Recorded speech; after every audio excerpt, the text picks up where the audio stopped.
Bunge la Ulaya limeweza kutoa tamko kali kuhusiana na kesi ya mwenyekiti wa chama cha demokrasia na maendeleo, mwenyekiti Tundu Antipas Mugwe Lissu, baada ya hiki kinachoendelea kwenda, na wanachokihitaji na wanachokiomba ni kwamba serikali iweze kuweka bayana na kukaa mezani na chama pinzani ambacho mpaka sasa hivi kimeweza kuweka msimamo mkali kwamba hakitoweza kujihusisha na swala zima la uchaguzi wala tume ya taifa kuweza kuingia katika maridhiano. Kwa ni swala ambalo pia wameweza kulijadili kwa ukubwa na upana, na wakihitaji kabisa Tanzania iendelee kuwa imara, iendelee kuwa na amani, kwa sababu skendo na taarifa ambazo hazijazoeleka katika nchi ya Tanzania ni kuhusiana na swala zima la kuwa na mchafuko ndani ya nchi ama taifa hili. Kwa hiyo imeshazoeleka kwamba ni nchi ya amani. Kwa hiyo baada ya kusikia taarifa hii na kuona kabisa kwamba hatua inayofuata yani huenda ikapelekea hatima mbaya kabisa na mchafuko ndani ya taifa la Tanzania, kwa hiyo waliomba na walihitaji kwamba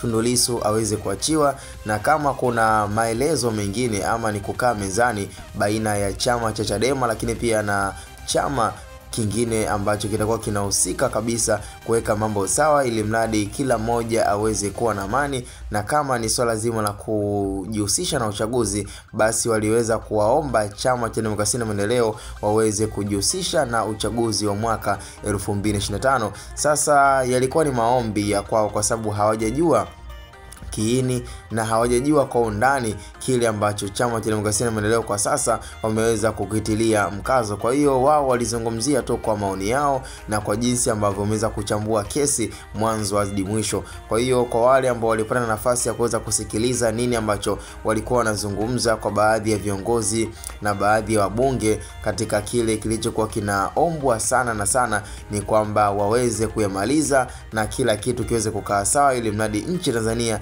iendelee kuhimili amani yake ya siku zote. Kwa ni issue ambayo nafikiri hawajazungumza kwa ubaya, licha kwamba katika mjadala ule na katika moja ya ajenda hiyo kulikuwa na ajenda nyingine. Kwa hiyo ajenda ya Lissu iliweza kutumika kama kivuli, kwa sababu walichokuwa na kihitaji ni kuhusiana pia na issue ambayo kwa sasa wamekuwa kizungumzia ya mapenzi ya jinsia moja kuweza kurasmishwa katika nchi za Kiafrika. Kwa hiyo ni issue ambayo kwa upande wa Tundu Lissu hawakuwa na ubaya na walikuwa wako sahihi, lakini kwenye issue ya mapenzi ya jinsia moja kurasmishwa katika nchi za Kiafrika, hapa ndo walipoweza kufeli. Cha msingi tukutane kwenye comment. Ni Hatuboy Media, the quality and the choice of tomorrow.